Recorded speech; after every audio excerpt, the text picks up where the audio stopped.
Today's highlights: Bitcoin holds steady, Ethereum leverage is at risk, Solana's anti-quantum plunges 90%, and the Middle East's direction will be decided in 48 hours. Monday, April 6th. This is BitcoinTV Chinese channel. I'm Dong. Let's first look at the most important data headlines in the crypto world over the past 24 hours. This wave of Bitcoin feels a bit like an unkillable cockroach.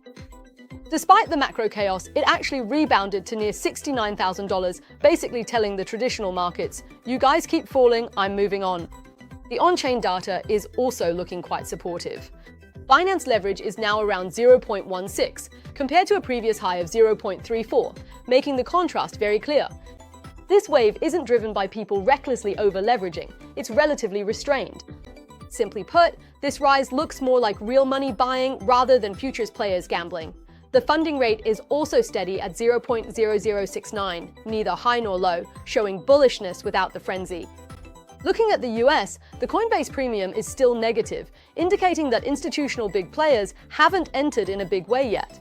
It's mostly global capital providing support right now. So the current structure is quite interesting.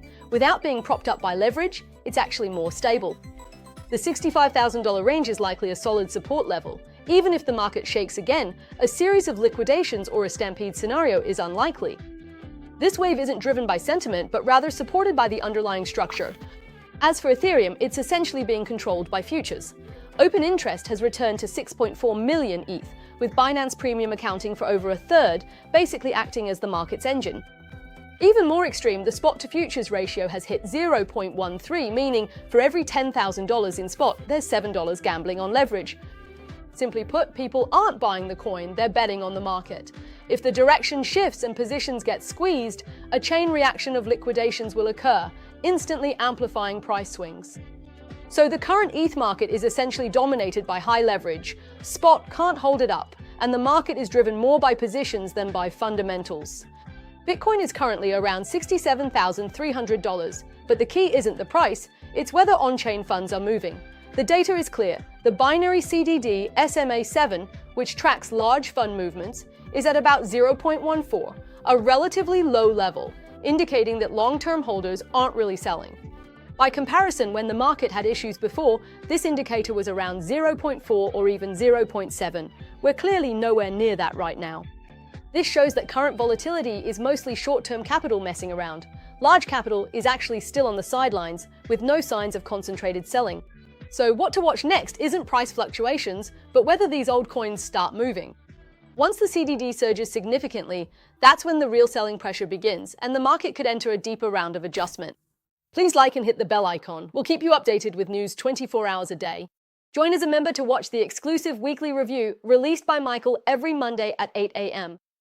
Let's look at the news. When the Russia-Ukraine conflict began in 2022, Bitcoin plummeted, but during the 2023 Israel-Hamas conflict, Bitcoin rose, being seen as a safe haven asset like digital gold. Now, with the US-Iran conflict on a 48-hour countdown, the crypto market is betting on what role Bitcoin will play. If the market sees Bitcoin as digital gold, escalating conflict will drive up prices. If seen as a high-risk asset, then fear will trigger a sell-off. The current trend is still in a tug-of-war with no clear answer yet. Dong's personal judgment is that Bitcoin will ultimately be seen as a safe haven asset, because when a real crisis hits, cash and fiat currencies are very vulnerable. On Polymarket, the contract for U.S. troops entering Iran in April surged from 61% to 96% in 24 hours, with $200 million bet on the same outcome. The trigger was U.S. Special Forces entering Iran on April 4th and 5th to rescue the pilot of a downed F-15. This is the first confirmed ground invasion. The market judges a high probability of short-term action, but remains cautious about full-scale war. The president says his deadline for a deal or opening Hormuz is almost up. Now he says Iran has 48 hours before, quote, all hell will rain down on them. Iran rejecting that ultimatum.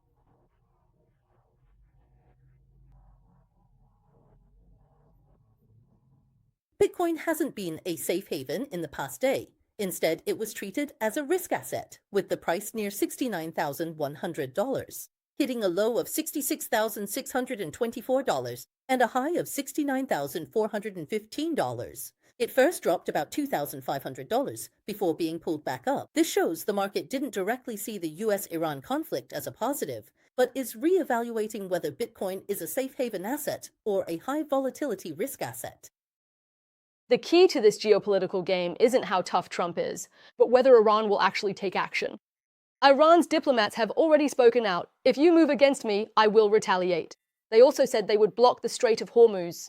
That strait transports 21 million barrels of crude oil daily, accounting for over 20% of the world's seaborne oil. If it's really blocked, oil prices will skyrocket and the whole world will tremble. Dong thinks the real big variable is whether Iran will press that switch. For the entire crypto market, this could be a watershed moment. Whether Bitcoin is truly digital gold depends on if it can withstand this extreme chaos. Dong has always been optimistic about Bitcoin's long-term value, so this conflict might be its best chance to prove itself. Let's keep a close eye on the next 48 hours. Many used to think quantum-resistant blockchain was a distant future topic, far from the current market. But Solana just ran a set of very realistic data on its testnet. If the current signature system is replaced with post-quantum encryption, network throughput would slow down by about 90%, and the size of a single signature would explode by 20 to 40 times. In other words, security can be upgraded, but the cost is much higher than imagined. For a public chain focused on high performance, this isn't just a technical upgrade issue, but a question of whether its core competitiveness will be repriced.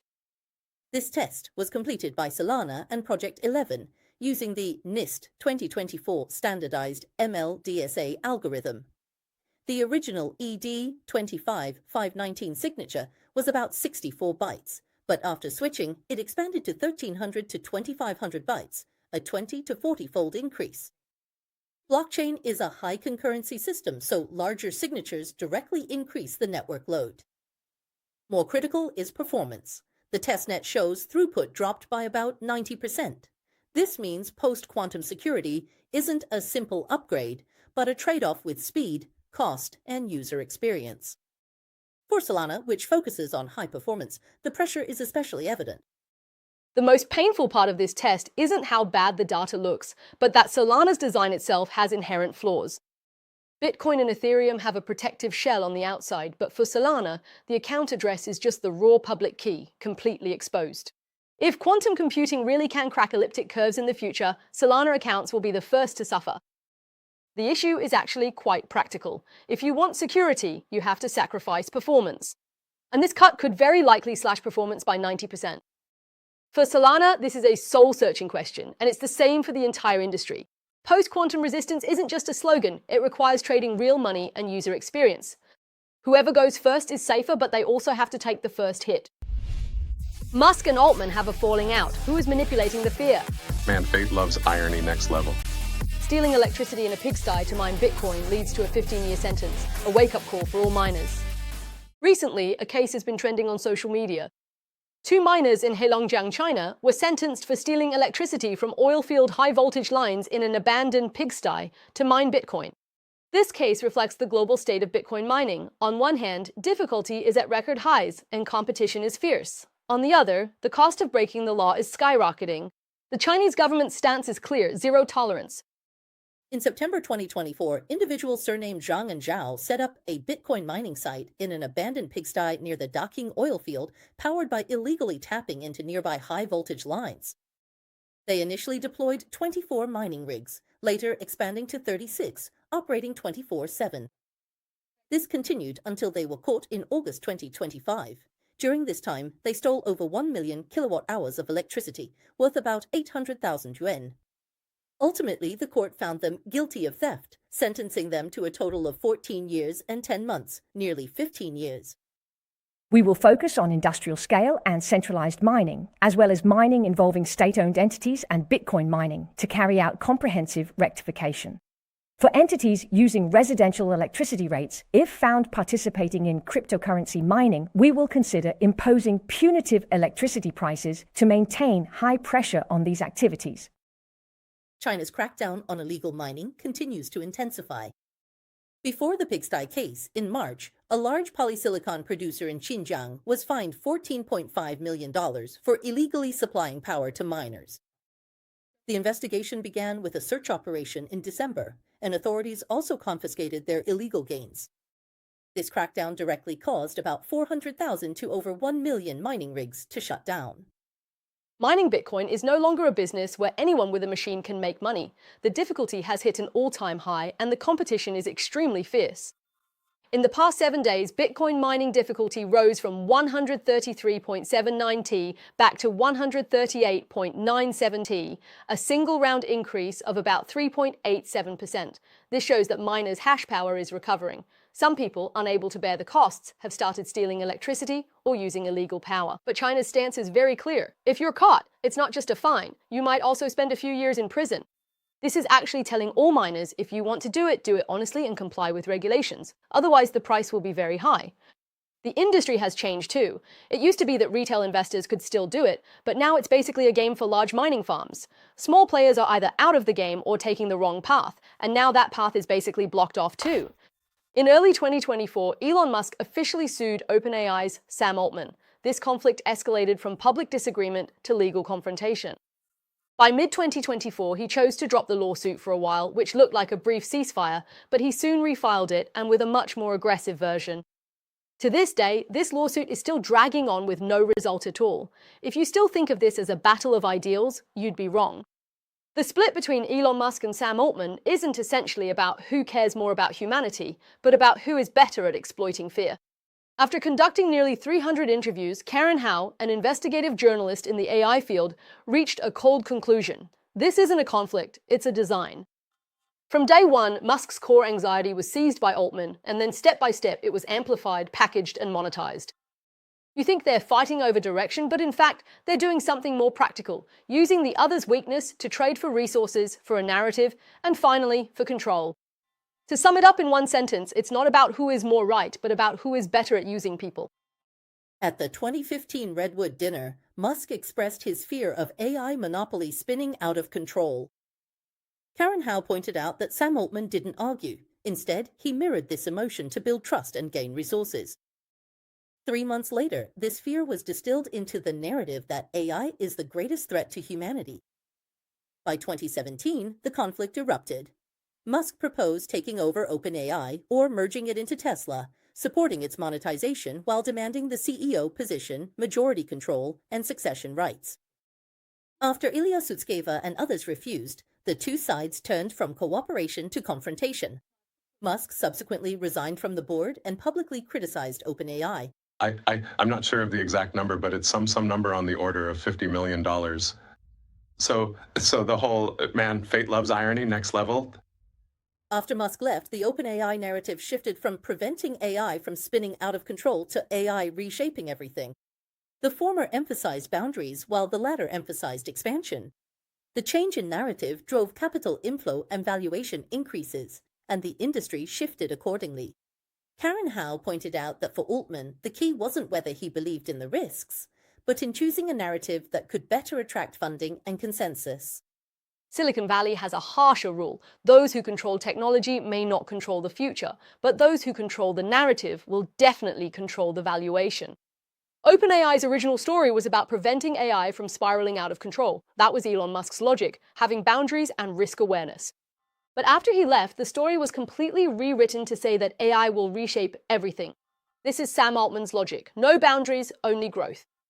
This isn't a dispute over the roadmap, but a power upgrade, from controlling a company to controlling an industry, and then to controlling the right to define the future.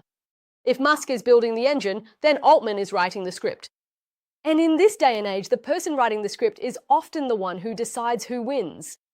$12 trillion financial giant Schwab officially announced it will launch BTC and ETH in the first half of 2026. Even retail investors can now buy crypto directly. The signal of institutional entry is just too clear. Chainlink and Anchorage have formed a political pact for the 2026 midterms. It's the first time the crypto world is truly entering Congress. Now, it's all about who has the stronger lobbying power.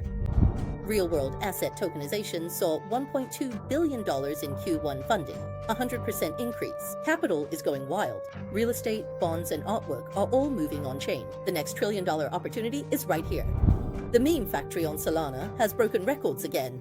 with $520 million in daily trading and 2.8 million tokens created here. The gambling instinct of retail investors truly has no ceiling. The cross-chain protocol, Wormhole's valuation has risen to $2.2 billion after funding. In the multi-chain era, whoever connects best will monopolize the traffic.